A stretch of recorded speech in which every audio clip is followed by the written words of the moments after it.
നമസ്കാരം, mid east അവറിലേക്ക് സ്വാഗതം. പ്രധാന വാർത്തകൾ.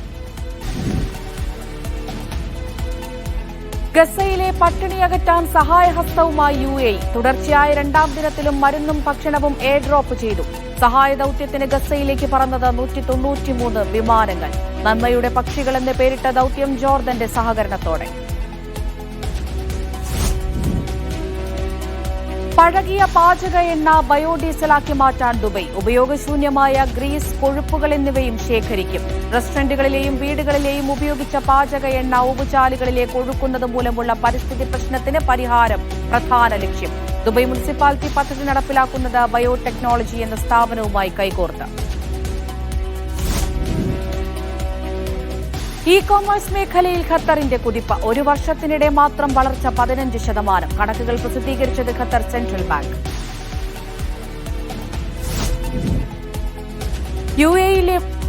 യുഎഇയിലേക്കുള്ള വിസ നടപടികൾ വേഗത്തിലാക്കാമെന്ന് പരസ്യം നൽകി തട്ടിപ്പ് വ്യാപകം. സമൂഹമാധ്യമങ്ങളിലൂടെയുള്ള പ്രലോഭനങ്ങളിൽ വീഴരുതെന്ന് മുന്നറിയിപ്പ്.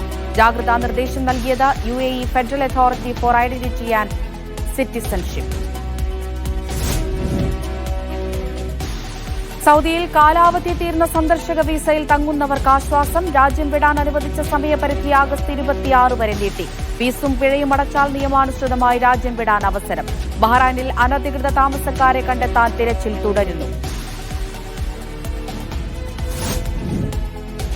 സൗദിയിൽ മഴ കനക്കും. മക്ക, അസീർ, അൽബാഹ പ്രദേശങ്ങളിൽ അതിതീവ്ര മഴയെന്ന് കാലാവസ്ഥാ മുന്നറിയിപ്പ്. വ്യാഴാഴ്ച വരെ മഴ തുടരും. ഒമാനിൽ നാളെ മുതൽ ചൂട് കൂടുമെന്ന് കാലാവസ്ഥാ കേന്ദ്രം.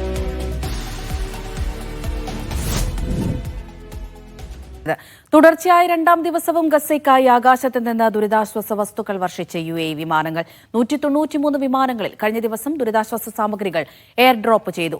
നന്മയുടെ പക്ഷികൾ എന്ന പേരിൽ ജോർദന്റെ കൂടി സഹകരണത്തോടെയാണ് ഗസയിലേക്ക് എയർ ഡ്രോപ്പിംഗ് ദൌത്യം തുടരുന്നത്.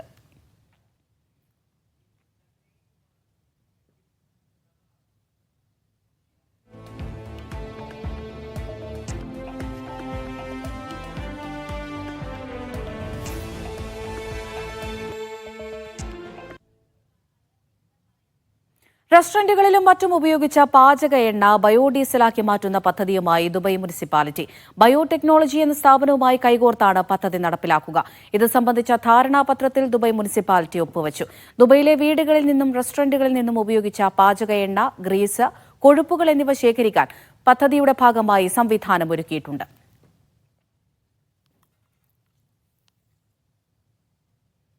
ഇ-കൊമേഴ്സ് മേഖലയിൽ കുതിപ്പ് രേഖപ്പെടുത്തി ഖത്തർ. ഒരു വർഷത്തിനിടെ 15% വളർച്ചയാണ് ഇടപാടുകളിൽ രേഖപ്പെടുത്തിയത്. ഖത്തർ സെൻട്രൽ ബാങ്കാണ് കണക്കുകൾ പ്രസിദ്ധീകരിച്ചത്.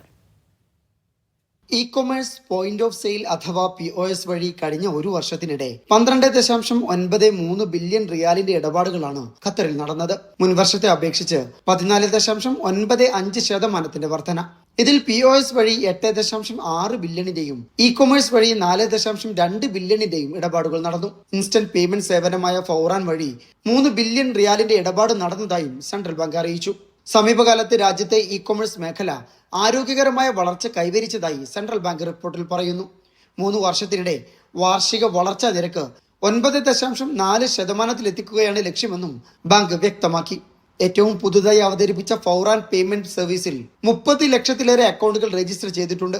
മേഖലയിൽ 17% വളർച്ചയാണ് രേഖപ്പെടുത്തിയതെന്നും സെൻട്രൽ ബാങ്ക് അറിയിച്ചു. Media 1 Doha.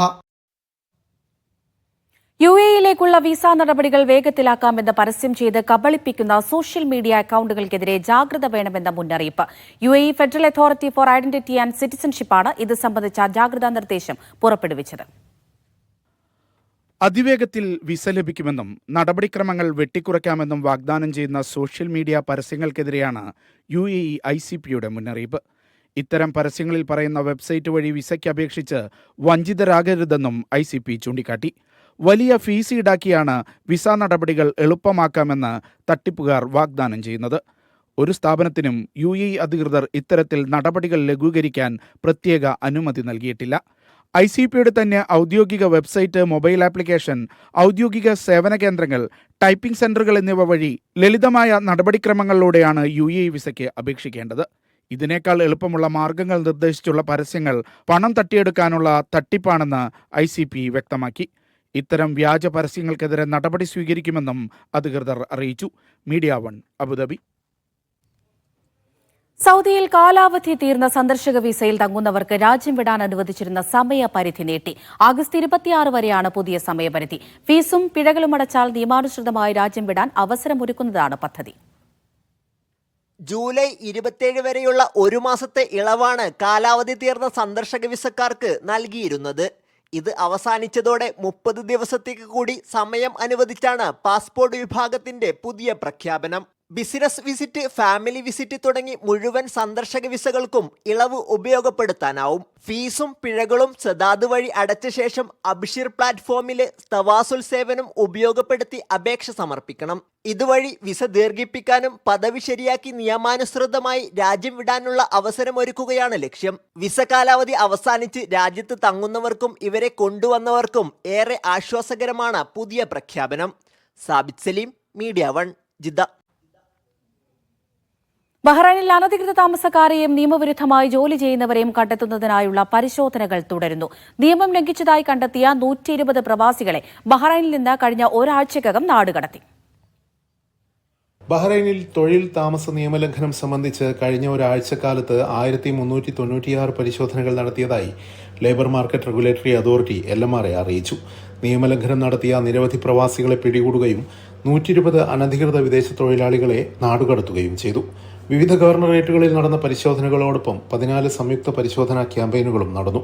Nationality, passport and residence affairs, വാണിജ്യ വ്യവസായ മന്ത്രാലയം, Bahrain tourism and exhibition authority, വിവിധ പോലീസ് ഡയറക്ടറേറ്റുകൾ എന്നിവരുടെ സഹകരണത്തോടെയായിരുന്നു പരിശോധനകൾ. തൊഴിൽ വിപണിയുടെ സ്ഥിരതയെയും മത്സരക്ഷമതയെയും പ്രതികൂലമായി ബാധിക്കുന്നതോ രാജ്യത്തിന്റെ സാമ്പത്തികവും സാമൂഹികവുമായ സുരക്ഷയെ ബാധിക്കുന്നതോ ആയ നിയമലംഘനങ്ങൾ കണ്ടെത്തുന്നതിന് സർക്കാർ ഏജൻസികളുമായി സഹകരിച്ചുള്ള പരിശോധനകൾ തുടരുമെന്ന് അതോറിറ്റി അറിയിച്ചു. നിയമലംഘനങ്ങൾ ആവർത്തിക്കപ്പെടാതിരിക്കാൻ വിവിധ തൊഴിലിടങ്ങളിലും സ്ഥാപനങ്ങളിലും നിരീക്ഷണം കർശനമാക്കുമെന്നും LMRA അധികൃതർ വ്യക്തമാക്കി. Siraj Pallikkara, media 1, Bahrain. സൗദിയിലെ വിവിധ ഇടങ്ങളിൽ മഴ ശക്തമാകുമെന്ന് കാലാവസ്ഥാ മുന്നറിയിപ്പ്. മക്ക, അസീർ, അൽ ബാഹ തുടങ്ങിയ പ്രദേശങ്ങളിൽ റെഡ് അലർട്ട് പ്രഖ്യാപിച്ചിട്ടുണ്ട്. രാജ്യത്തിന്റെ വിവിധ ഭാഗങ്ങളിൽ വ്യാഴാഴ്ച വരെ മഴ തുടരുമെന്നാണ് മുന്നറിയിപ്പ്. സൗദിയിൽ കടുത്ത ചൂട് തുടരുന്ന സാഹചര്യത്തിലാണ് മഴയെത്തിയത്. ഞായറാഴ്ച മുതൽ രാജ്യത്തിന്റെ വിവിധ ഭാഗങ്ങളിൽ മഴയുണ്ടായി. മക്ക, മദീന, അൽബാഹ, അസീർ എന്നീ പ്രവിശ്യകളിലെ വിവിധ ഇടങ്ങളിലാണ് കൂടുതൽ മഴയെത്തിയത്. മഴയോടൊപ്പം തായിഫ് ഉൾപ്പെടെയുള്ള പ്രദേശങ്ങളിൽ ആലിപ്പഴ വർഷവും ഇടിമിന്നലും ഉണ്ടായി. ചിലയിടങ്ങളിൽ ഗതാഗത തടസ്സവും നേരിട്ടിരുന്നു. ഇന്ന് അൽബാഹയിലെ അൽഖുറ, മന്ദക്ക്, ബൽജുർഷി എന്നിവിടങ്ങളിലും മക്കയിലെ മൈസാൻ, അൽഷഫ എന്നിവിടങ്ങളിലും റെഡ് അലർട്ട് പ്രഖ്യാപിച്ചിരുന്നു. അസീറിലെ അൽനമാസ്, തനൂം തുടങ്ങിയ പ്രദേശങ്ങളിലും റെഡ് അലർട്ട് ഉണ്ടായി. മഴയുടെ സാഹചര്യത്തിൽ താഴ്ന്ന പ്രദേശങ്ങളിലുള്ളവർ ജാഗ്രത പാലിക്കണമെന്ന് സിവിൽ ഡിഫൻസ് മുന്നറിയിപ്പ് നൽകുന്നുണ്ട്. വടക്കൻ അതിർത്തി പ്രദേശങ്ങൾ Najran, Riyadh, Makkah, Jeddah, Rabigh തുടങ്ങിയ പ്രദേശങ്ങളിൽ പൊടിക്കാറ്റിനും സാധ്യതയുണ്ടെന്ന് കാലാവസ്ഥാ കേന്ദ്രം അറിയിച്ചു. Sabith Saleem, media 1, Jeddah. ഒമാനിൽ നാളെ മുതൽ താപനിലയിൽ വീണ്ടും വർധനയുണ്ടാകുമെന്ന് കാലാവസ്ഥാ കേന്ദ്രത്തിന്റെ മുന്നറിയിപ്പ്. താപനില ഉയരുന്നതിനാൽ മുൻകരുതൽ നടപടികൾ സ്വീകരിക്കാൻ പൊതുജനങ്ങളോട് അധികൃതർ അഭ്യർത്ഥിച്ചു. ഒമാൻ ചുട്ടുപൊള്ളുകയാണ്. നാളെ മുതൽ നിലവിലുള്ളതിനേക്കാൾ ചൂട് വർദ്ധിക്കുമെന്ന് മുന്നറിയിപ്പ് നൽകിയിരിക്കുകയാണ് ഒമാൻ കാലാവസ്ഥാ കേന്ദ്രം. പ്രധാനമായും ഒമാൻ കടലിനോട് ചേർന്നുള്ള തീരദേശ ഗവർണറിലാണ് താപനിലയിൽ ഗണ്യമായ വർധന ഉണ്ടാവുക എന്നാണ് കാലാവസ്ഥാ കേന്ദ്രം നൽകുന്ന മുന്നറിയിപ്പ്. കഴിഞ്ഞ 24 മണിക്കൂറിനിടെ ഏറ്റവും ഉയർന്ന താപനില രേഖപ്പെടുത്തിയത് ദിമാവത്താനിലാണ്. 47.2 ഡിഗ്രി സെൽഷ്യസാണ് ഇവിടുത്തെ ചൂട്. ഹംറാദൂരിലും സമാനമായ ചൂടാണ് അനുഭവപ്പെട്ടത്. സുനൈന, റുസ്താഖ്, ബുറൈമി തുടങ്ങിയ മറ്റു പ്രദേശങ്ങളിലും 45 ഡിഗ്രിക്ക് മുകളിലായിരുന്നു ചൂട് രേഖപ്പെടുത്തിയത്. ദിവസങ്ങൾക്ക് മുമ്പ് രാജ്യത്തിന്റെ പലയിടങ്ങളിലും 50 ഡിഗ്രി സെൽഷ്യസിനടുത്തായിരുന്നു ചൂട്. കഴിഞ്ഞ ശനിയാഴ്ച സുനൈനയിൽ 48.2 ഡിഗ്രി സെൽഷ്യസ് ആയിരുന്നു താപനില. മക്ഷിൻ, ഹംറാദുരു, ഹൈമ എന്നിവിടങ്ങളിൽ 48 ഡിഗ്രി സെൽഷ്യസുമായിരുന്നു ചൂട്. ആഴ്ചയിലെ ഏറ്റവും ഉയർന്ന താപനിലയായ 48.6 ഡിഗ്രി സെൽഷ്യസ് അനുഭവപ്പെട്ടത് വെള്ളിയാഴ്ച മക്ഷിനിലായിരുന്നു. താപനില ഉയരുന്നതിനാൽ മുൻകരുതൽ നടപടികൾ സ്വീകരിക്കാൻ പൊതുജനങ്ങളോട് അധികൃതർ അഭ്യർത്ഥിച്ചിട്ടുണ്ട്. Media 1, Muscat. കുവൈത്തിൽ ഇന്നു മുതൽ 13 ദിവസത്തേക്ക് മിർസം സീസൺ ആരംഭിക്കുമെന്ന് അൽ ഉജൈരി സയന്റിഫിക് സെന്റർ അറിയിച്ചു. വേനൽക്കാലത്തിന്റെ ഏറ്റവും ചൂടുള്ള ഘട്ടമാണിത്. ജംറത്തുൽ ഖൈസ് എന്ന പേരിലും ഈ സീസൺ അറിയപ്പെടുന്നു. തുടർന്ന് അൽ കുലൈബിൻ, സുഹൈൽ എന്നീ സീസണുകൾ ഉണ്ടായിരിക്കുമെന്ന് അൽ ഉജൈരി സെന്റർ അറിയിച്ചു. രാജ്യത്തേക്ക് മയക്കുമരുന്ന് കടത്തിയ കേസിൽ 4 വിദേശികളുടെയും ഒരു സ്വദേശിയുടെയും വധശിക്ഷ സൗദി അറേബ്യ നടപ്പിലാക്കി. മയക്കുമരുന്ന് കടത്ത് കേസിൽ ഒരു മാസത്തിനിടെ സ്വദേശികളും വിദേശികളുമായ 20 പേരാണ് സൗദിയിൽ വധശിക്ഷ ഏറ്റുവാങ്ങിയത്. വ്യത്യസ്ത കേസുകളിലായാണ് 5 പേരുടെ വധശിക്ഷ നടപ്പിലാക്കിയത്. നെജ്റാനിൽ 3 പേരുടെയും മക്കയിലും തബൂക്കിലും ഓരോരുത്തരുടെയും വധശിക്ഷ നടപ്പിലാക്കിയതായി സൗദി ആഭ്യന്തര മന്ത്രാലയം വെളിപ്പെടുത്തി. ഹെറോയിൻ കടത്തിയ കേസിൽ എത്യോപ്യൻ സ്വദേശികളായ ഖലീഫ ഹുസൈൻ അബ്ദുൽ ഖാദർ, അബ്ദുൽ നൂർ യാസിൻ ആദം, അബ്ദുള്ള ഒമർ ഇബ്രാഹിം എന്നിവർക്ക് നെജ്റാനിലും, സമാനമായ കേസിൽ പാകിസ്ഥാൻ പൗരനായ സാരംഗ് ബക്തിയാർ സെബിനെ മക്കയിലും വധശിക്ഷയ്ക്ക് വിധേയമാക്കി.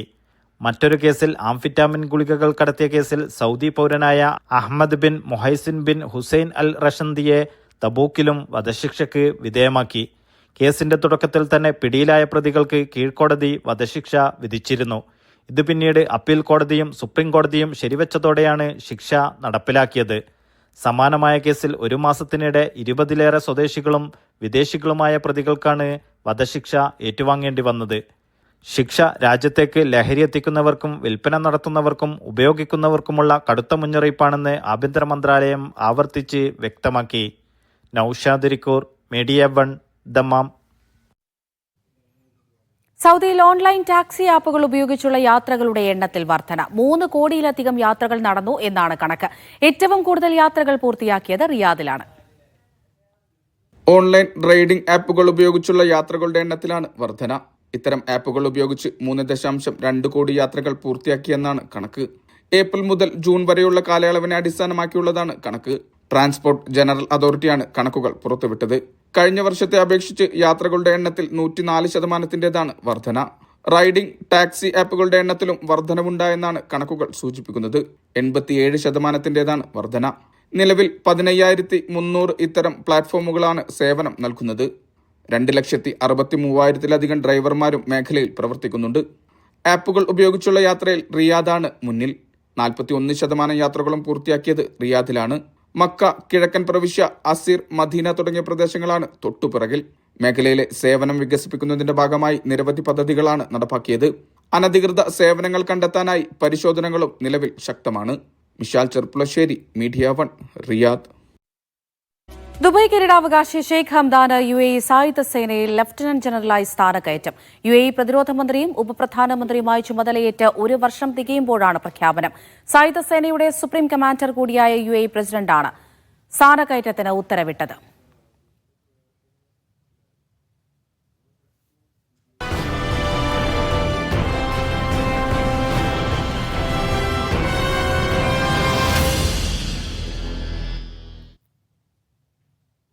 ഗൾഫിൽ പ്രവാസി കുടുംബങ്ങൾക്കിടയിൽ വർദ്ധിച്ചുവരുന്ന ഗാർഹിക പീഡനങ്ങളുടെയും ദുരൂഹ മരണങ്ങളുടെയും പശ്ചാത്തലത്തിൽ മീഡിയ 1 ബോധവൽക്കരണ ക്യാമ്പയിൻ ആരംഭിക്കുന്നു. മൗനം വെടിയാം, അതിജീവിക്കാം എന്ന പേരിൽ വിവിധ സാമൂഹിക സംഘടനകളുടെ കൂടി സഹകരണത്തോടെയാണ് ബോധവൽക്കരണ ക്യാമ്പയിൻ സംഘടിപ്പിക്കുക. അടുത്ത കാലത്തായി ഗൾഫിലെ വിവിധയിടങ്ങളിൽ നിന്ന് റിപ്പോർട്ട് ചെയ്യപ്പെടുന്ന ഗാർഹിക പീഡനങ്ങളുടെയും ദുരൂഹമരണങ്ങളുടെയും പശ്ചാത്തലത്തിലാണ് ഇതിനെതിരെ സാമൂഹിക ജാഗ്രത ശക്തമാക്കുന്ന ക്യാമ്പയിന് മീഡിയ 1 തുടക്കം കുറിക്കുന്നത്. ഗാർഹിക പീഡനങ്ങൾ തക്ക സമയത്ത് അധികാരികൾക്ക് റിപ്പോർട്ട് ചെയ്ത് പരിഹാരം കണ്ടെത്താനും വേദനകൾ പങ്കുവെക്കാതെ ഇരകൾ ജീവനെടുക്കുന്ന അവസ്ഥ ഒഴിവാക്കാൻ കൂടിയാണ് മൗനം വെടിയാം, അതിജീവിക്കാം എന്ന പേരിലുള്ള ക്യാമ്പയിൻ ലക്ഷ്യമിടുന്നതെന്ന് media 1 GCC general manager Sowab Ali പറഞ്ഞു. നമ്മുടെ ജീവിതം എന്ന് പറയുന്നത് വളരെ വിലപ്പെട്ട ഒന്നാണ്. അതായത് അതിൽ ഒരുപാട് പ്രശ്നങ്ങളുണ്ടാവും, പ്രതിസന്ധികളുണ്ടാവും, പിന്നെ ആഹ്ലാദവും എല്ലാം നിറഞ്ഞതാണ്. പക്ഷേ ഇത്തരം പ്രശ്നങ്ങളും പ്രതിസന്ധികളും വരുമ്പോൾ അതിനെ നേരിടുന്നതിൽ നമ്മൾ പരാജയപ്പെട്ടു പോകുന്നു. അതിനെ ഷെയർ ചെയ്യുകയും അതിനെ എങ്ങനെ അഭിമുഖീകരിക്കാമെന്നുള്ള നമുക്ക് സാധിക്കുന്നില്ലെങ്കിൽ നമ്മുടെ ചുറ്റുമുള്ളവരിൽ നിന്ന് അതിനുള്ള ഊർജ്ജം കരസ്ഥമാക്കുകയും ചെയ്യുന്നതിൽ നമ്മൾ പരാജയപ്പെടുന്നു എന്നതിൻ്റെ ഒരു തെളിവ് കൂടിയാണ് ഇപ്പോൾ കഴിഞ്ഞ ആഴ്ചകളിൽ ഇവിടെ ഷാർജയിലും അബുദാബിയിലൊക്കെ നടന്ന ദാരുണമായിട്ടുള്ള സംഭവങ്ങൾ.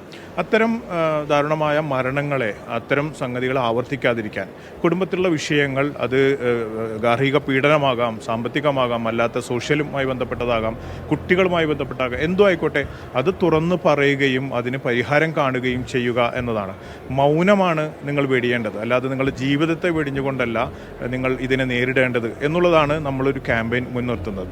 ഗാർഹിക പ്രശ്നങ്ങളെ എങ്ങനെ നിയമപരമായും സാമൂഹികപരമായും പ്രതിരോധിക്കാമെന്നത് സംബന്ധിച്ച വിദഗ്ധരുടെ ഉദ്യോഗസ്ഥരുടെ നിർദ്ദേശങ്ങളും അഭിപ്രായങ്ങളും പങ്കുവെക്കുന്നതോടൊപ്പം വിവിധ സാമൂഹിക കൂട്ടായ്മകളുടെ പിന്തുണയോടെ ബോധവൽക്കരണ പരിപാടികൾക്കും മീഡിയ വൺ അടുത്ത ദിവസങ്ങളിൽ തുടക്കം കുറിക്കും. Media one, Dubai. ഷാർജയിൽ മരിച്ച കൊല്ലം സ്വദേശി അതുല്യയുടെ മൃതദേഹം അല്പസമയത്തിനകം നാട്ടിലേക്ക് കൊണ്ടുപോകും. പുലർച്ചെ 4-ന് മൃതദേഹം നാട്ടിലെത്തിക്കും. ഷാർജയിൽ നിന്ന് തിരുവനന്തപുരത്തേക്ക് പോകുന്ന എയർ അറേബ്യ വിമാനത്തിലാണ് മൃതദേഹം കൊണ്ടുപോവുക. അതുല്യയുടെ സഹോദരിയും സഹോദരി ഭർത്താവും അബുദാബിയിൽ നിന്ന് മറ്റൊരു വിമാനത്തിൽ തിരുവനന്തപുരത്തെത്തും. സൗദിയിലെ ദമാമിൽ ലുലുവിന്റെ പുതിയ ഹൈപ്പർ മാർക്കറ്റ് പ്രവർത്തനം ആരംഭിച്ചു. Lulu group chairman MA Yusuff അലിയുടെ സാന്നിധ്യത്തിലായിരുന്നു ചടങ്ങ്. ദമാം ലുലു സെൻട്രൽ വെയർഹൌസിൽ സ്ഥാപിച്ച സൗരോർജ്ജ പദ്ധതിയുടെ സ്വിച്ച് ഓൺ കർമ്മവും നിർവഹിച്ചു.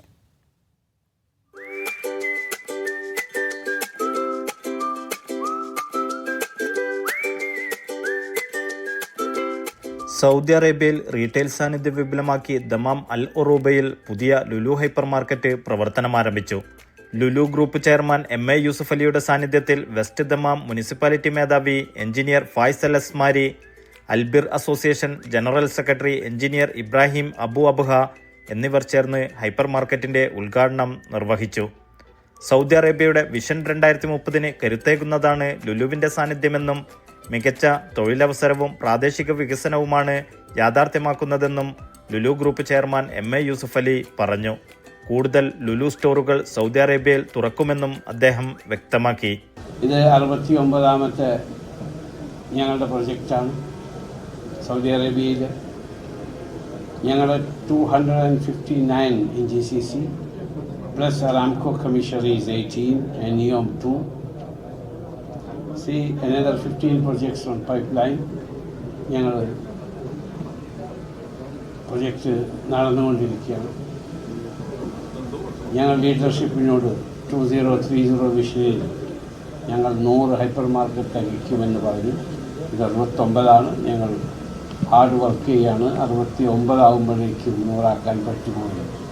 ഇതിനുവേണ്ടി എല്ലാ സഹകരണങ്ങളും ഞങ്ങൾക്ക് ചെയ്തു തരുന്ന സൗദി അറേബ്യയുടെ രാജാവ്, കിരീടാവകാശി, ഗവൺമെൻറ്, സൗദിയിലെ ജനങ്ങൾ എല്ലാവർക്കും നന്ദി പറയുകയാണ്. 81,268 സ്ക്വയർ ഫീറ്റിലുള്ള ലുലു ഹൈപ്പർ മാർക്കറ്റിൽ grocery, hot food, bakery, electronics, വീട്ടുപകരണങ്ങൾ, കോസ്മെറ്റിക്സ്, സ്റ്റേഷനറി, ടോയ്സ് തുടങ്ങിയ ഉൽപ്പന്നങ്ങളുടെ വിപുലമായ ശേഖരമാണ് ഒരുക്കിയിട്ടുള്ളത്.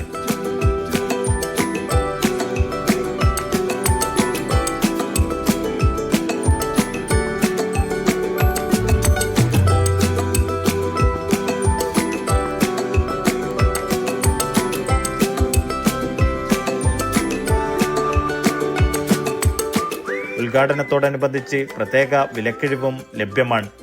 ചടങ്ങിൽ ഈസ്റ്റേൺ പ്രൊവിൻസ് ലുലു സെൻട്രൽ വെയർഹൌസിൽ പുതുതായി സ്ഥാപിച്ച സൗരോർജ്ജ പദ്ധതിയുടെ സ്വിച്ച് ഓൺ കർമ്മവും നിർവഹിച്ചു. 707.7 കിലോവാട്ട് ഉൽപാദനശേഷിയുള്ള റൂഫ് ടോപ്പ് സോളാർ പ്ലാന്റിന്റെ switch on Lulu group chairman MA Yusuff Ali നിർവഹിച്ചു. പ്രതിവർഷം 535 ടൺ കാർബൺ ബഹിർഗമനം തടയുന്നതിന് പുതിയ സോളാർ പ്ലാന്റ് വഴിവെക്കുമെന്ന് അദ്ദേഹം പറഞ്ഞു.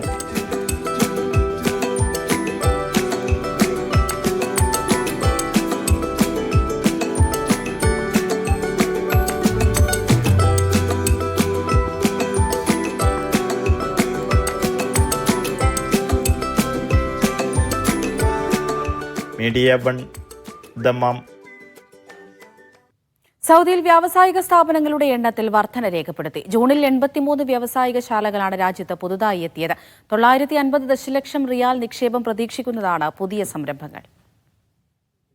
രാജ്യത്ത് വ്യാവസായിക ശാലകൾ ആരംഭിക്കുന്നതിന് ജൂണിൽ 83 പുതിയ ലൈസൻസുകൾ അനുവദിച്ചതായി വ്യവസായ ധാതുവിഭവ മന്ത്രാലയം വെളിപ്പെടുത്തി. 950 ദശലക്ഷം റിയാലിന്റെ നിക്ഷേപമാണ് ഇതുവഴി പ്രതീക്ഷിക്കുന്നത്. National centre for industrial and mining information പുറത്തിറക്കിയ പ്രതിമാസ റിപ്പോർട്ട് അനുസരിച്ച് ജൂണിൽ 58 പുതിയ ഫാക്ടറികളും രാജ്യത്ത് പ്രവർത്തനം ആരംഭിച്ചു. പുതിയ ലൈസൻസുകൾ രാജ്യത്തിന്റെ വിവിധ പ്രവിശ്യകളിലായി 2000-ലധികം തൊഴിലവസരങ്ങൾ സൃഷ്ടിക്കുമെന്നും മന്ത്രാലയം വ്യക്തമാക്കി. സൗദിയുടെ ഉൽപാദന മേഖലയുടെ സുസ്ഥിര വളർച്ച, ലൈസൻസുള്ള ഫാക്ടറികളുടെ യഥാർത്ഥ ഉൽപാദനക്ഷമത, മേഖലയുടെ സ്ഥിരത എന്നിവ റിപ്പോർട്ട് വ്യക്തമാക്കുന്നു. ഇത് ദേശീയ സമ്പദ് വ്യവസ്ഥയെ വൈവിധ്യവൽക്കരിക്കാനുള്ള വിഷൻ 2030 പദ്ധതികളുടെ വിജയവും പൂർത്തീകരണവും ലക്ഷ്യവും കൈവരിക്കുന്നതായും മന്ത്രാലയം വിശദീകരിച്ചു. Noushad Irikkur, media one, Dammam. OICC Riyadh Kannur ജില്ലാ കമ്മിറ്റിയുടെ നേതൃത്വത്തിൽ സംഘടിപ്പിക്കുന്ന ഭക്ഷ്യമേളയുടെ പ്രമോ വീഡിയോ പുറത്തിറക്കി. പ്രദർശനോദ്ഘാടനം റിയാദിൽ ചാണ്ടി ഉമ്മൻ MLA നിർവഹിച്ചു. സെപ്റ്റംബർ 26-ന് mark and save hypermarket മാളിലായിരിക്കും മേള സംഘടിപ്പിക്കുക. റിയാദ് KMCC സെൻട്രൽ കമ്മിറ്റി സംഘടിപ്പിച്ച സൂപ്പർ കപ്പിൽ റിയൽ കേരള FC ജേതാക്കളായി. സുലൈ FCയെ പരാജയപ്പെടുത്തിയാണ് കിരീട നേട്ടം. ടൂർണമെന്റിനോടനുബന്ധിച്ച് സംഘടിപ്പിച്ച ചടങ്ങിൽ ബഷീർ ചേലമ്പ്ര, സൈഫു കരുളായി, ഷാഫി തുടങ്ങിയവർ ഭാഗമായി. ഒമാനിലെ മത്രയെ അടിമുടി മാറ്റുന്ന നിരവധി വികസന പദ്ധതികളാണ് തലസ്ഥാന നഗരത്തിലെ വിലായത്തിൽ പുരോഗമിക്കുന്നത്. മിഡിൽ ഈസ്റ്റിലെ ഏറ്റവും നീളം കൂടിയ കേബിൾ കാർ പദ്ധതിയാണ് ഇതിൽ പ്രധാന ആകർഷണം. ഒമാന്റെ തലസ്ഥാനമായ മസ്കത്തിലെ ഏറ്റവും ആകർഷക ഇടങ്ങളിലൊന്നാണ് മത്ര പോർട്ടും കോർണിഷ് അടങ്ങുന്ന ഭാഗവുമെല്ലാം. കടൽ തീരവും മത്ര സൂക്കും വിദേശികളടങ്ങുന്ന സഞ്ചാരികളുടെ പ്രിയപ്പെട്ട ഇടം കൂടിയാണ്. മസ്കത്ത് മുനിസിപ്പാലിറ്റി മത്രയുടെ തനത് സ്വഭാവം നിലനിർത്തി ടൂറിസം പദ്ധതികൾ കൊണ്ടുവരാൻ ശ്രമിക്കുന്നുമുണ്ട്. നിരവധി പദ്ധതികളാണ് മത്ര വിലായത്തിൽ നിർമ്മാണം പുരോഗമിക്കുന്നത്. പദ്ധതികളുടെ പുരോഗതി അവലോകനം ചെയ്യുന്നതിനായി Muscat municipality chairman Ahmed bin Mohammed Al Humaidi field പരിശോധന നടത്തി. വാദി കബീർ റൗണ്ട് അബൌട്ട് പദ്ധതിയുടെ അവലോകനവും പര്യടനത്തിൽ ഉൾപ്പെട്ടിരുന്നു. സന്ദർശക അനുഭവം വർദ്ധിപ്പിക്കുന്നതിന് ലക്ഷ്യമിട്ടുള്ള മത്രയിലെ നിക്ഷേപ പദ്ധതികളിലൊന്നായ മത്സ്യം പച്ചക്കറി മാർക്കറ്റിലെ യൂട്ടിലിറ്റി സേവനങ്ങളുടെ പ്രവർത്തനവും അദ്ദേഹം വിലയിരുത്തി. മത്രയിലെ കേബിൾ കാർ പദ്ധതിയും മസ്കത്ത് മുനിസിപ്പാലിറ്റി ചെയർമാൻ സന്ദർശിച്ചു. മിഡിൽ ഈസ്റ്റിലെ ഏറ്റവും നീളം കൂടിയ കേബിൾ കാർ പദ്ധതിയാണ് മസ്കത്തിൽ ഒരുങ്ങുന്നത്. പദ്ധതി ഈ വർഷം പൂർത്തിയാക്കാനാണ് ഉദ്ദേശിക്കുന്നത്. കേബിൾ കാറിന് മത്ര ഫിഷ് മാർക്കറ്റ്, അൽറിയം പാർക്ക്, കൽബോ പാർക്ക് എന്നിവിടങ്ങളിൽ 3 സ്റ്റേഷനുകൾ ഉണ്ടാകും. ഏകദേശം 3 കിലോമീറ്റർ ദൂരം ഈ പാത ഉൾക്കൊള്ളും. Media 1 Muscat. കുവൈത്ത് തൊഴിൽ വിപണിയിൽ ജോലി ചെയ്യുന്നത് 169 രാജ്യങ്ങളിലെ തൊഴിലാളികൾ. ആരോഗ്യം, എണ്ണ, നിർമ്മാണം, സാങ്കേതികവിദ്യ, വിദ്യാഭ്യാസ സേവന മേഖലകളിലാണ് ഭൂരിപക്ഷം പ്രവാസികളും ജോലി ചെയ്യുന്നത്. തൊഴിലാളികളുടെ അവകാശങ്ങൾ സംരക്ഷിക്കുന്ന നിയമപരമായ സംവിധാനങ്ങളാണ് വിവിധ രാഷ്ട്രങ്ങളിലുള്ളവരെ കുവൈത്തിലേക്ക് ആകർഷിക്കുന്നത്. നിലവിൽ തൊഴിൽ വിപണിയിൽ ഇന്ത്യക്കാർ 1-മതും ഈജിപ്ഷ്യൻ തൊഴിലാളികൾ 2-മതുമാണ്. ഒമാനിലെ സൊഹാറിൽ ഓടിക്കൊണ്ടിരുന്ന കാറിന് തീപിടിച്ചു. അഗ്നിശമന സേനാംഗങ്ങൾ ഉടൻ തീ നിയന്ത്രണ വിധേയമാക്കി. ആർക്കും പരിക്കേറ്റിട്ടില്ല എന്നും CDA പറഞ്ഞു. ഇത്തരം തീപിടുത്തം മൂലമുണ്ടാകുന്ന അപകടങ്ങൾ തടയാൻ ഉടമകൾ പതിവായി വാഹന അറ്റകുറ്റപ്പണികൾ നടത്തണമെന്നും അതോറിറ്റി അഭ്യർത്ഥിച്ചു. നഗരത്തിന്റെ ശുചിത്വം നിലനിർത്തുന്നതിൽ സ്വദേശികളും താമസക്കാരും ശ്രദ്ധ പുലർത്തണമെന്ന് മസ്കത്ത് മുനിസിപ്പാലിറ്റി. മാലിന്യങ്ങൾ സുരക്ഷിതമായി കൊണ്ടുപോവുകയും മാലിന്യ ശേഖരണ സ്ഥലങ്ങളിൽ മാത്രം നിക്ഷേപിക്കുകയും ചെയ്യണമെന്ന് മുനിസിപ്പാലിറ്റി ഓർമ്മിപ്പിച്ചു. ഫിലിപ്പീനോ സ്വദേശിയായ വീട്ടുജോലിക്കാരി കൊല്ലപ്പെട്ട കേസിൽ കുവൈത്ത് ക്രിമിനൽ കോടതി ദമ്പതികൾക്ക് വധശിക്ഷ വിധിച്ചു. പീഡനം, ശാരീരിക അതിക്രമം, നിയമവിരുദ്ധമായി തടഞ്ഞുവെക്കൽ, വൈദ്യസഹായം നിഷേധിച്ചു എന്നിവയുമായി ബന്ധപ്പെട്ട കേസിലാണ് കർശന വിധി. മനഃപൂർവ്വമായി നടത്തിയ ക്രൂരതയാണെന്നും കഠിന ശിക്ഷ വേണമെന്നും പ്രോസിക്യൂഷൻ നേരത്തെ കോടതിയോട് ആവശ്യപ്പെട്ടിരുന്നു. ഒമാനിലെ പുതിയ മുസന്തം വിമാനത്താവളത്തിന്റെ നിർമ്മാണ പ്രവൃത്തികൾ ഉടൻ ആരംഭിക്കും. അത്യാധുനിക സൌകര്യങ്ങളോടെ 2028 പൂർത്തിയാകുന്ന വിമാനത്താവളം മേഖലയുടെ തന്നെ വികസനത്തിന് പുതിയ വേഗം കൈവരിക്കും. ഏറെ പ്രതീക്ഷയോടെ കാത്തിരിക്കുന്ന ഒമാനിലെ കസബ് വിലായത്തിലെ മുസന്തം വിമാനത്താവളത്തിന് ടെൻഡർ നടപടികളിലേക്ക് കടന്നപ്പോൾ ബിഡുകൾ സമർപ്പിച്ചത് 20ഓളം കമ്പനികളാണ്. പ്രാദേശിക അന്തർദേശീയ കമ്പനികളടക്കം 20ഓളം ബിഡുകളാണ് വന്നത്. ജൂലൈ 28 ബിഡുകൾ സമർപ്പിക്കാനുള്ള അവസാന തീയതി. വിമാനത്താവളത്തിന്റെ അന്തിമ രൂപകൽപ്പന പൂർത്തിയായിട്ടുണ്ട്. സിവിൽ ഏവിയേഷൻ അതോറിറ്റിയുടെ റിപ്പോർട്ടുകൾ പ്രകാരം 2028 വിമാനത്താവളം പൂർത്തിയാകുമെന്നാണ് പ്രതീക്ഷിക്കുന്നത്. നൂതന സൗകര്യങ്ങളോടെയാണ് മുസന്തം വിമാനത്താവളം ഒരുങ്ങുന്നത്. ആദ്യഘട്ടത്തിൽ 45 മീറ്റർ വീതിയുള്ള റൺവേ ഉൾപ്പെടും. പ്രതിവർഷം 2,50,000 യാത്രക്കാരെ കൈകാര്യം ചെയ്യുന്നതിനായി കെട്ടിടം നിർമ്മിക്കും.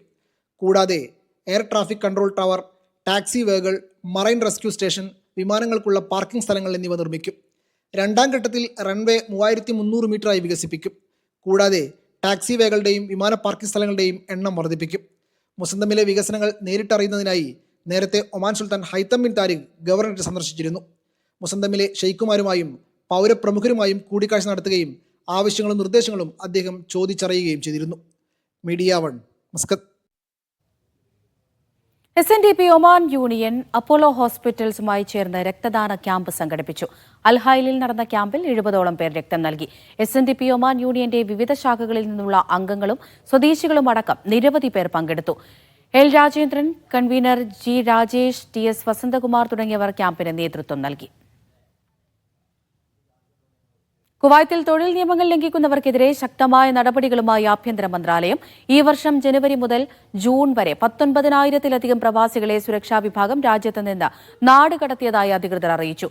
മദ്യം, ലഹരി വസ്തുക്കൾ തുടങ്ങിയ കുറ്റകൃത്യങ്ങളിൽ ഏർപ്പെട്ടവരും നാടുകടത്തൽ നടപടിക്ക് വിധേയരായതായി റിപ്പോർട്ടിൽ പറയുന്നു.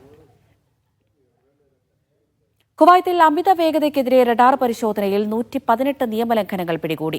വിവിധ ഗവർണറേറ്റുകളിലെ ഹൈവേകളിൽ മൊബൈൽ റഡാർ യൂണിറ്റുകൾ ഉപയോഗിച്ച് നടത്തിയ ഫീൽഡ് പരിശോധനയിലാണ് നിയമലംഘനങ്ങൾ കണ്ടെത്തിയത്. വിവിധ കേസുകളിൽ പ്രതികളായവരെ പോലീസ് അറസ്റ്റ് ചെയ്തു.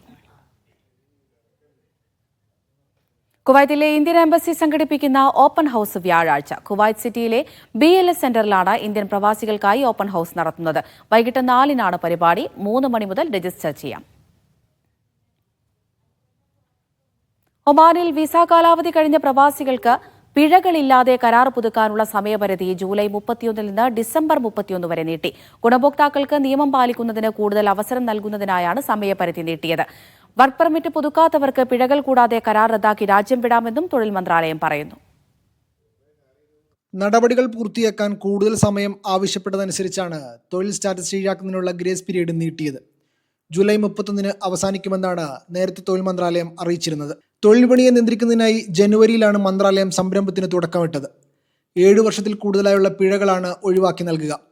കോവിഡ് കാലയളവിൽ ഏർപ്പെടുത്തിയിട്ടുള്ള ഫീസുകളും ഇതോടൊപ്പം റദ്ദാക്കിയിട്ടുണ്ട്. വർക്ക് പെർമിറ്റ് പുതുക്കാത്തവർക്ക് പിഴകൾ കൂടാതെ കരാർ റദ്ദാക്കി രാജ്യം വിടാമെന്നും തൊഴിൽ മന്ത്രാലയം വ്യക്തമാക്കിയിട്ടുണ്ട്. മന്ത്രാലയത്തിന്റെ ഔദ്യോഗിക വെബ്സൈറ്റിലൂടെയും അംഗീകൃത സേവന വിതരണ ചാനലുകളിലൂടെയും സമയപരിധിക്കുള്ളിൽ നടപടിക്രമങ്ങൾ പൂർത്തിയാക്കാം. റെസിഡൻസ് കാലാവധി കഴിഞ്ഞിട്ടും ഒമാനിൽ തുടരുന്ന പ്രവാസികൾക്ക് നിലവിൽ പിഴകളില്ലാതെ തന്നെ കരാർ പുതുക്കാൻ ഈ ഇളവ് വഴി സാധിക്കും. വിസ സ്റ്റാറ്റസ് ശരിയാക്കുന്നതിനനുസരിച്ച് റെസിഡന്റ് കാർഡിന്റെ എല്ലാ പിഴകളും ഒഴിവാക്കപ്പെടും. നോൺ വർക്ക് വിസകളുമായി ബന്ധപ്പെട്ട പിഴകളും ഒഴിവാക്കിയതായി റോയൽമാൻ പോലീസ് അറിയിച്ചിരുന്നു. തങ്ങളുടെ പദവി സ്ഥിരപ്പെടുത്തി രാജ്യത്ത് തുടരാനോ ശരിയായ സാഹചര്യത്തിൽ ജോലി നേടാനോ അല്ലെങ്കിൽ പിഴകൾ കൂടാതെ നിയമപരമായി കരാർ റദ്ദാക്കി തിരികെ പോകാനോ ആഗ്രഹിക്കുന്നവർക്ക് അവസരം നൽകുകയാണ് തൊഴിൽ മന്ത്രാലയം. Media 1, Muscat. കുവൈത്തിൽ റെസിഡൻഷ്യൽ ഏരിയയിൽ അനധികൃതമായി ക്രിപ്റ്റോ കറൻസി മൈനിംഗ് നടത്തിയയാളെ കസ്റ്റഡിയിലെടുത്തു. സബ അഹമ്മദ് റെസിഡൻഷ്യൽ സിറ്റിയിലെ വാടക വീട്ടിനുള്ളിൽ മൈനിംഗ് പ്രവർത്തനത്തിലേർപ്പെട്ട പൌരനെയാണ് അറസ്റ്റ് ചെയ്തത്. നേരത്തെ രാജ്യത്തെ വിവിധ ഭാഗങ്ങളിൽ നടന്ന പരിശോധനയിൽ ക്രിപ്റ്റോ മൈനിംഗ് നടത്തിയ നിരവധി പേരെ പിടികൂടിയിരുന്നു. ആഭ്യന്തര കലാപങ്ങളും വെള്ളപ്പൊക്കവും മൂലം ദുരിതമനുഭവിക്കുന്ന സുഡാനിലേക്ക് കുവൈത്തിന്റെ സഹായം. 40 ടൺ ദുരിതാശ്വാസ സാമഗ്രികളുമായി വിമാനമെത്തി. കുവൈത്ത് ബൈ യുവർ സൈഡ് ക്യാമ്പയിന്റെ ഭാഗമായാണ് സഹായം എത്തിക്കുന്നത്. കുവൈത്ത് KMCC കാസർഗോഡ് ജില്ലാ സമ്മേളനം സ്വാഗത സംഘം രൂപീകരിച്ചു. ഫർവാനിയ KMCC ഓഡിറ്റോറിയത്തിൽ നടന്ന ചടങ്ങ് ഊഫ് മഷൂർ തങ്ങൾ ഉദ്ഘാടനം ചെയ്തു. സമാപന പൊതുസമ്മേളനത്തിൽ കേരളത്തിലെ മുതിർന്ന ലീഗ് നേതാക്കളും MLA-മാരും പങ്കെടുക്കും. Global thick audience forum Bahrain chapter വിദ്യാർത്ഥികൾക്കായി ചിത്രരചന, കളറിംഗ് മത്സരങ്ങൾ സംഘടിപ്പിച്ചു. നിരവധി വിദ്യാർത്ഥികൾ മത്സരങ്ങളിൽ പങ്കെടുത്തു. വരകളുടെയും വർണ്ണങ്ങളുടെയും ലോകത്ത് കുട്ടികൾക്ക് പുതുഭാവനകളും ആവേശവും നിറച്ച് അതിരിയ ബ്രെയിൻ ക്രാഫ്റ്റ് ഇന്റർനാഷണൽ അക്കാദമിയിൽ സംഘടിപ്പിച്ച മത്സരങ്ങൾ നാടകപ്രവർത്തകനും ചിത്രകാരനുമായ ഹരീഷ് മേനോൻ ഉദ്ഘാടനം ചെയ്തു. വിദ്യാർത്ഥികളോടൊപ്പം രക്ഷിതാക്കളും മത്സരത്തോടനുബന്ധിച്ചൊരുക്കിയ പരിപാടികളിൽ ഭാഗഭാക്കായി. ഉദ്ഘാടന ചടങ്ങിൽ പ്രസിഡന്റ് രാധാകൃഷ്ണൻ, സെക്രട്ടറി രഞ്ജി സത്യൻ, മജീദ് തണൽ, brain craft chairman Joy Mathew, Biju N എന്നിവർ സംസാരിച്ചു. 100-ലേറെ വിദ്യാർത്ഥികൾ മത്സരങ്ങളിൽ പങ്കെടുത്തു. അഫ്സൽ KP, ഗോപി, ചന്ദ്രൻ C, ജിതേഷ്, സാജിദ് MC, നദീറ മുനീർ, ഹസൂറ അഫ്സൽ തുടങ്ങിയവർ നേതൃത്വം നൽകി. മത്സര വിജയികൾക്ക് ചടങ്ങിൽ ട്രോഫികളും സർട്ടിഫിക്കറ്റുകളും സമ്മാനങ്ങളും വിതരണം ചെയ്തു. പരിപാടിയോടനുബന്ധിച്ച് രക്ഷിതാക്കൾക്കായി ഒരുക്കിയ പരിശീലന സെഷൻ ജിജി മുജീബ് നയിച്ചു. Media 1, Bahrain. യുവജനങ്ങൾക്കിടയിൽ മതബോധം വളർത്തുക എന്ന ലക്ഷ്യത്തോടെ പുതിയ പദ്ധതി അവതരിപ്പിച്ച് ഖത്തർ ഒഖാഫ്. ഹിക്കായ എന്ന പേരിലാണ് പദ്ധതി. ഇതുപ്രകാരം യുവവിഭാഗങ്ങൾക്കായി പ്രത്യേക പ്രഭാഷണങ്ങളും ബോധവൽക്കരണ ക്ലാസുകളും സംഘടിപ്പിക്കും. ഗസ വിഷയത്തിൽ ഖത്തർ നടത്തുന്ന മധ്യസ്ഥ ശ്രമങ്ങളെ അഭിനന്ദിച്ച് ബ്രിട്ടൻ. സമാധാനവും സുരക്ഷയും ഉറപ്പുവരുത്താനായി നടത്തുന്ന എല്ലാ ശ്രമങ്ങൾക്കും പിന്തുണ നൽകുന്നതായി ബ്രിട്ടീഷ് വിദേശകാര്യ സെക്രട്ടറി ഡേവിഡ് ലാമി പറഞ്ഞു. ഗസയിലേക്കുള്ള മാനുഷിക സഹായങ്ങൾ ഊർജിതമാക്കണമെന്നും ലാമി അഭിപ്രായപ്പെട്ടു. കോമൺവെൽത്ത് ഗെയിംസിന് മുന്നോടിയായി ഇംഗ്ലണ്ടിലെ ഹാർട്ട്ലി പൂളിൽ വെച്ച് നടന്ന ത്രിരാഷ്ട്ര കബഡി ടൂർണമെന്റ് വിജയകരമായി സമാപിച്ചു. പുരുഷ വിഭാഗത്തിൽ വെയിൽസ് വിജയികളായി. ആവേശകരമായ മത്സരത്തിൽ ഇംഗ്ലണ്ടിനെയാണ് വെയിൽസ് തോൽപ്പിച്ചത്. വനിതാ വിഭാഗത്തിൽ ഇംഗ്ലണ്ട് 1-ാം സ്ഥാനം കരസ്ഥമാക്കിയപ്പോൾ വെയിൽസാണ് റണ്ണേഴ്സ് അപ്പായത്. അബുദാബിയിൽ കൂടുതൽ സ്ഥലങ്ങളിലേക്ക് ഡ്രൈവറില്ലാ ടാക്സികളുടെ സേവനം വ്യാപിപ്പിക്കുന്നു. അൽഡ്രീം, അൽമറിയ ദ്വീപുകളിൽ കൂടി സ്വയം നിയന്ത്രിത ടാക്സികൾ ബുക്ക് ചെയ്യാം. 2040-നകം അബുദാബിയിലെ 25% വാഹനങ്ങളും ഡ്രൈവറില്ലാതെ സഞ്ചരിക്കുന്നവയാക്കുക എന്നതാണ് ലക്ഷ്യം. അയർലൻഡിലെ വാട്ടർഫോർഡ് വൈക്കിംഗ്സിന്റെ നേതൃത്വത്തിൽ കാർണിവൽ സംഘടിപ്പിച്ചു. പ്രശസ്ത സിനിമാ താരം മമത മോഹൻദാസ് ഉദ്ഘാടനം ചെയ്തു. അയർലൻഡിലെ പല ഭാഗങ്ങളിലുള്ള മലയാളികൾ പങ്കുചേർന്നു. കേരള തനിമ നിലനിർത്തിയാണ് ആഘോഷങ്ങൾ സംഘടിപ്പിച്ചത്.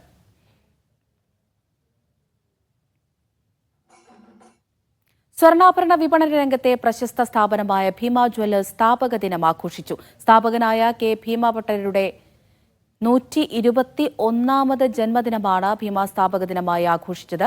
ഇതിന്റെ ഭാഗമായി ദുബൈയിൽ സൗജന്യ മെഡിക്കൽ ക്യാമ്പും ഒരുക്കി. കരാമ അൽ അഹ്ലിയ മെഡിക്കൽ സെന്ററുമായി സഹകരിച്ച് നടത്തിയ ക്യാമ്പിൽ നിരവധി പേർ പങ്കെടുത്തു. ഭീമ ചെയർമാൻ ബി ഗോവിന്ദൻ ആഘോഷങ്ങളുടെ ഭാഗമായി. കുവൈത്തിൽ ജോലി ചെയ്തിരുന്ന മലയാളി എഞ്ചിനീയർ നാട്ടിൽ വെച്ച് മരിച്ചു. കോഴിക്കോട് ബിലാത്തിക്കുളം സ്വദേശി ദീപു ജേക്കബ് കുരുവിളയാണ് മരിച്ചത്. കുവൈത്ത് ഓയിൽ കമ്പനിയിലെ ഇൻസ്ട്രുമെന്റ് മെയിന്റനൻസ് എഞ്ചിനീയർ ആയിരുന്നു. 25 മെഡിക്കൽ വിദ്യാർത്ഥികൾക്ക് ഡോക്ടർ മൂപ്പൻസ് ലെഗസി സ്കോളർഷിപ്പ് പ്രഖ്യാപിച്ചു. മൊത്തം 3 കോടി രൂപയുടെ വിദ്യാഭ്യാസ സഹായമാണ് പ്രഖ്യാപിച്ചത്. യോഗ്യരായ 25 MBBS, നഴ്സിംഗ്, ഫാർമസി വിദ്യാർത്ഥികളുടെ 100% ട്യൂഷൻ ഫീസും പദ്ധതി പ്രകാരം ഏറ്റെടുക്കും. വയനാട്ടിലെ മൂപ്പൻസ് മെഡിക്കൽ കോളേജിൽ പ്രവേശനം ലഭിക്കുന്നവർക്കാണ് ആനുകൂല്യം. അടുത്ത 5 വർഷത്തിനകം 125 വിദ്യാർത്ഥികൾക്ക് സ്കോളർഷിപ്പിന്റെ പ്രയോജനം ലഭിക്കുമെന്ന് കോളേജ് അധികൃതർ പറഞ്ഞു.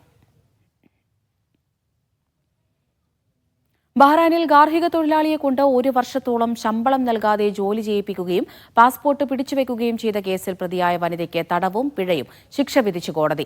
3 വർഷം തടവും 3000 ദിനാർ പിഴയുമാണ് വിധിച്ചത്. ഏഷ്യക്കാരിയായ തൊഴിലാളിയെ സ്വന്തം രാജ്യത്തേക്ക് തിരിച്ചയക്കുന്നതിനുള്ള ചെലവ് പ്രതി വഹിക്കണമെന്നും ബഹ്റൈൻ കോടതി ഉത്തരവിട്ടു.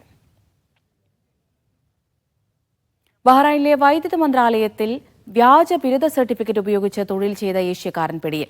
നിലവിലില്ലാത്ത ഒരു അമേരിക്കൻ സ്ഥാപനത്തിൽ നിന്നുള്ള വ്യാജ സർട്ടിഫിക്കറ്റായിരുന്നു 45-കാരനായ ഇയാൾ ഉപയോഗിച്ചത്. 13 വർഷം ഇലക്ട്രിക്കൽ എഞ്ചിനീയർ തസ്തികയിൽ ജോലി ചെയ്ത ശേഷമാണ് തട്ടിപ്പ് പിടികൂടിയത്. ശമ്പള കുടിശ്ശികയ്ക്കും ഇൻഡെമിനിറ്റിക്കുമായി നിയമപോരാട്ടം നടത്തിയ പ്രവാസി എഞ്ചിനീയർക്ക് 9000 ദിനാർ നൽകണമെന്ന് ലേബർ ഹൈക്കോടതി ഉത്തരവ്. ഇതിനു പുറമെ കമ്പനിയിൽ ജോലി പൂർത്തിയാക്കിയതിന്റെ സർട്ടിഫിക്കറ്റ്, ഹർജിക്കാരന് കേസ് നടത്താനുണ്ടായ നിയമപരമായ ചെലവുകൾ എന്നിവയും തൊഴിലുടമ നൽകണമെന്നും കോടതി വിധിച്ചു. ഖത്തറിൽ ഭക്ഷ്യസുരക്ഷാ റേറ്റിംഗ് പ്രോഗ്രാമിന്റെ 3ാം ഘട്ടം ആരംഭിച്ചു. സ്ഥാപനങ്ങൾ ഫുഡ് സേഫ്റ്റി നിർദ്ദേശങ്ങൾ പാലിക്കുന്നത് ഉറപ്പാക്കുകയാണ് ലക്ഷ്യം. പരിശോധനയ്ക്ക് ശേഷം നിലവാരത്തിന്റെ അടിസ്ഥാനത്തിൽ സ്ഥാപനങ്ങളെ തരംതിരിക്കും. ഗ്രേഡിംഗ് സ്ഥാപനങ്ങൾക്ക് പ്രദർശിപ്പിക്കാനാകും. ബഹ്റൈനിൽ ചെമ്മീൻ പിടുത്തത്തിന് ഏർപ്പെടുത്തിയിരുന്ന സീസണൽ നിരോധനം ആഗസ്റ്റ് 1 അവസാനിക്കും. സമുദ്രത്തിലെ ജൈവ വൈവിധ്യം സംരക്ഷിക്കുന്നതിന്റെ ഭാഗമായി ഫെബ്രുവരി ആദ്യം മുതലാണ് നിരോധനം ഏർപ്പെടുത്തിയത്. നിരോധന കാലയളവിൽ നിയമവുമായി സഹകരിച്ച പ്രാദേശിക മത്സ്യത്തൊഴിലാളികളെ അധികൃതർ അഭിനന്ദിച്ചു. ഫ്രണ്ട്സ് സോഷ്യൽ അസോസിയേഷനും മലർവാടി ബാലസംഘവും സംയുക്തമായി സംഘടിപ്പിക്കുന്ന സമ്മർ ഡിലൈറ്റ് സീസൺ 3 വേനലവധി ക്യാമ്പിന്റെ ഭാഗമായി ബഹ്റൈനിൽ രക്ഷിതാക്കൾക്ക് പരിശീലന സെഷൻ സംഘടിപ്പിച്ചു. പ്രസിഡന്റ് MM സുബൈർ അധ്യക്ഷത വഹിച്ച ചടങ്ങിൽ ക്യാമ്പ് പരിശീലകരായ ഫയാസ് ഹബീബ്, അൻഷദ് കുന്നക്കാവ് എന്നിവർ ക്ലാസ് എടുത്തു. ഇന്നത്തെ മിഡ് ഈസ്റ്റ് 7 സമയം ഇവിടെ പൂർണ്ണമാവുകയാണ്. ശുഭരാത്രി.